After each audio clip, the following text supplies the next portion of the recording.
মনে করবেন, কারণ আমি বুঝে যাই।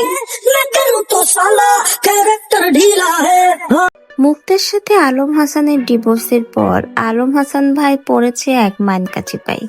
যে যেভাবে পারছে বেচারাকে সেইভাবে ধুয়ে দিচ্ছে। যে শর্মিলা 2 দিন আগেও তার সংসারে ফিরে আসার জন্য তার হাত পাও ধরতো, আকুতি বিনত করতো, আর সেই শর্মিলাও এখন বলছে আলম হাসান নাকি নাটক করে, আর নাটক করলে নাকি ভালোভাবে করতে সে নাকি বুঝে যায়। তাই তো বলি, বেচারা এমন এক মাইনকাচি পায় পড়ছে, না পড়ছে ঠিকঠাক ভাবে বাঁচতে, না পারছে মরতে।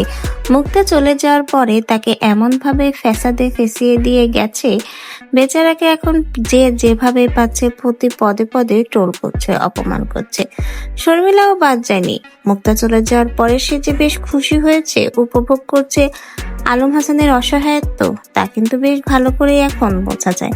কারণ বিভিন্ন পোস্টেই মুক্তা কিন্তু আলম হাসানকে খোঁচা দিয়ে ভিডিও করবেই না কেন, এই আলম হাসানের জন্যই কিন্তু একদিন শর্মিলা অনেক বেশি কষ্ট পেয়েছিল, অনেক বেশি অপমানিত হয়েছিল। সোশ্যাল মিডিয়াতে সকলের সামনে তাকে অপমানিত করেছিল আলম হাসান। তাই তো আজকে শর্মিলার পালা, সেও এখন আলম হাসানকে প্রতি পদে পদে অপমান করছে, বুঝিয়ে দিচ্ছে মানুষকে কষ্ট দিলে নিজেও এক সময় কষ্ট পেতে হয়। আজকে আলম হাসান কষ্ট পাচ্ছে, কিন্তু আফসোস তাকে সান্ত্বনা দেওয়ার মতো কেউই নেই। শর্মিলাও আজকে তার পক্ষে নেই, সেও আজকে বিপক্ষে।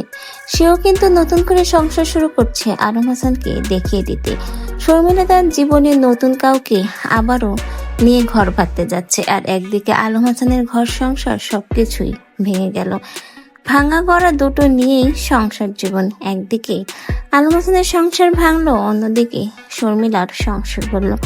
তো ভাই, আলম হাসানের এই মাইনকাচ্চি পাই এই অবস্থায় দেখে আসলে কিন্তু সকলের বেশ খারাপ লাগছে।